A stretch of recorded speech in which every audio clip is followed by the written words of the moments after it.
헌법 제92조에는 민주평화통일자문회의를 규정하고 있습니다. 즉 대통령 직속 자문기구인 민주평화통일자문회의, 줄여서 민주평통인데요. 최근 해외동포 70여 명이 민주평통 김관용 수석부의장을 직권남용 권리행사 방해 혐의로 경찰에 고발했습니다. 전례 없는 일이다. 왜 고발당했을까? 어제 경찰에 출석해서 고소인, 고발인 진술을 직접 하셨는데요. 최광철 민주평통 미주지역 부의장 모셔서 무슨 이유인지 말씀 들어보겠습니다. 안녕하세요. 안녕하십니까. 반갑습니다. 이 고소인 진술을 하러 미국에서 지금 날라오신. 예, 그제 저녁에 도착해서 네. 어제 조서를 마쳤습니다. 자, 그러면은 바로 여쭤보겠습니다. 김관영 민주평통 수석부의장 왜 고발하신 겁니까? 예, 저 참으로 일단은 안타깝다는 말씀을 드리고요. 먼저 민주평통이라는 단체가 좀 생소하실 텐데 민주평통은 한반도 평화와 통일을 위해서 보수와 분열을 넘어서 초당적인 그런 사회 대통합기구로서 그동안 일을 해왔었는데 네. 윤석열 정부 이후에 임명되신 수석부의장님과 사무처장님께서 취임을 하시면서 많은 어떤 그 정치 편향적인 그런 그 찍어내기를 좀 진행하고 계시다. 예. 민주평통 의장은 대통령입니다. 그래서 수석부의장이 사실상 일상시기에 있어서 의장과 같은 역할을 하고 계시는 그렇습니다. 거고요. 사무처장이 전체 민주평통의 사무처를 관리하고 대통령의 명을 받아서 이 업무를 추진하도록 민주평통 그 법률에 있어요. 예, 민주평통 자문회의법에 있는데 네. 석동현 처장 대통령의 40년 직위 검사장 출신인 분이 사무처장으로 오셨어요. 네. 그런데 석동현 사무처장 임명되고 나서 그 정치적인 의도를 가지고 행동을 했다. 아까 그런 말씀을 하셨잖아요. 예, 어떤 일들을 벌였길래 정치적 의도를 가지고 편가르기를 했다. 이런 평가하시는 건가요? 일단은 석동현 사무처장님이 이제 윤석열 정부 출범 이후에 취임하신다는 소문은 무성했었는데요. 네. 그래도 설마 사무처장님의 이제 검사 출신이 오실 건지. 죄송한데요. 이미 임명이 됐기 때문에 어떤 일을 했는지를 박바로 좀 말씀해 주셨으면 좋겠습니다. 제가 시간이 제한돼서 죄송합니다. 저희랑 관련된 거는 작년 10월에 11월 중순에 워싱턴에서 한반도 평화 컨퍼런스를 진행했는데 거기에 그거는 이제 미국의 시민단체인 KPEC이라는 단체에서 진행한 건데 제가 거기에 대표도 맡고 있으면서 현재 미주 부의장입니다. 네. 민주평통 미주 부의장이시고요. 예, 미주 부의장이 왜 그 행사를 했느냐.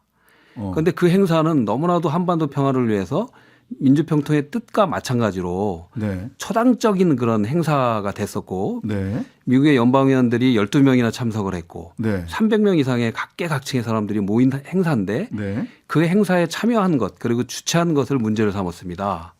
왜요? 그러니까 저도 그 행사의 어떤 부분이 문제라는 거였죠? 이제 이 사무처장의 말씀은 미국에 있는 이제 보수 단체 12개 단체에서 진정서가 들어왔다. 그래서 미주 부의장에 대한 그 행사를 한 것에 대한 문제를 삼았다. 그래서 그걸 진상조사한다는 그런 명분으로 뒷조사를 하기 시작한 겁니다. 뒷조사를 첫 번째 했어요. 예. 근데 뭐가 문제라는 겁니까? 그러니까 저도 이해가 안 되는데 거기에 진정서가 사실은 이제 우리가 볼 때 미국에 10,000개 이상의 한인 단체들이 있는데 12개 보수 단체의 진정서를 가 있다는 명분으로 지금 뒷조사를 했고 그래서 여기에서 해외 동포 자문위원 블랙리스트 논란이 있었고요. 그리고 정치 사찰 논란이 있었고 그러다가 한 달 정도가 지난 이후에 사실 민주평통 규정에 없는 직무정지라는 거를 저에게 내립니다. 그러니까 문재인 정부의 정책인 종전선언과 평화협정을 미국 의회에 촉구했다. 예, 그렇습니다. 이게 민주평통 미주 부의장으로서 잘못된 일이다. 라고 해서 일단 소위 블랙리스트라고 말씀하시는 이런 사찰, 민간인 사찰을 했다. 그리고 1월 5일 날 직무정지 당하셨네요. 예, 그렇습니다.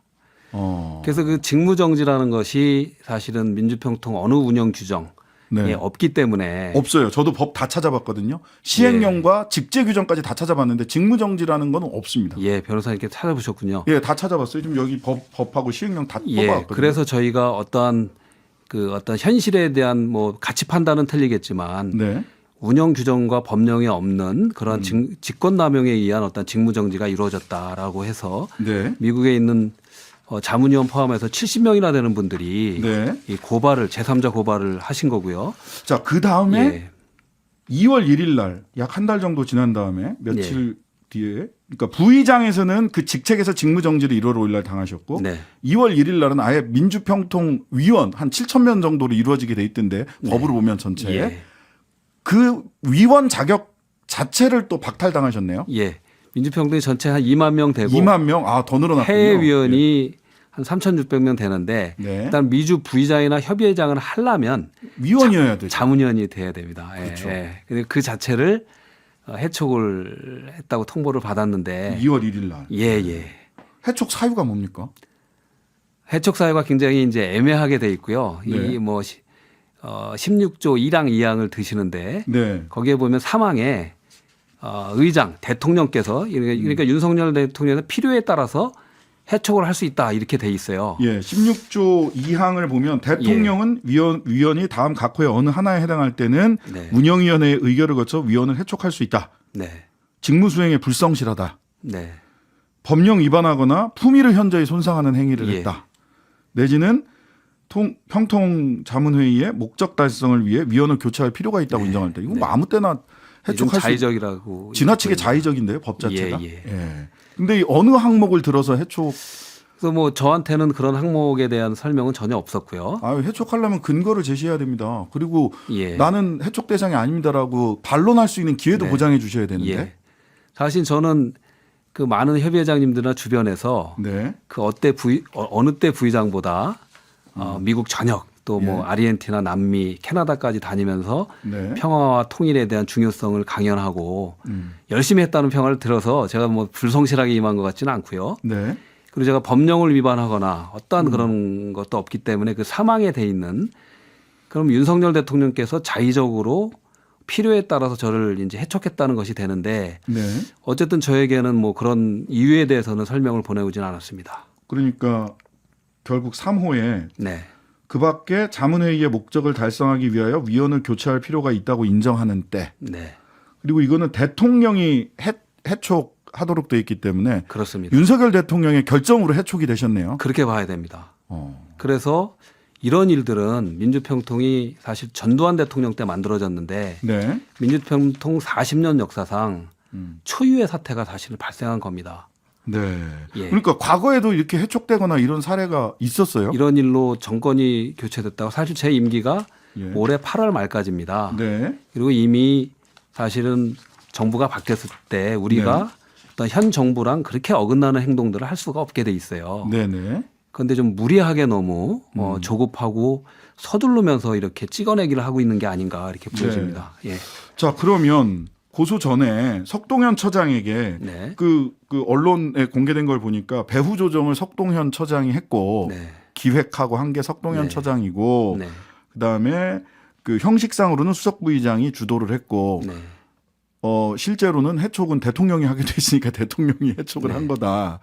석동현 처장을 배후 뭐 이렇게 지목을 하셨는데 석동현 처장한테 뭐 문의를 해보셨어요? 나를 왜 해촉했느냐? 실제로 석동현 처장께서 작년 10월 14일 날 취임을 하셨는데 그 이후에 저하고 어떤 상황에 대해서 소통한 적이 없으세요.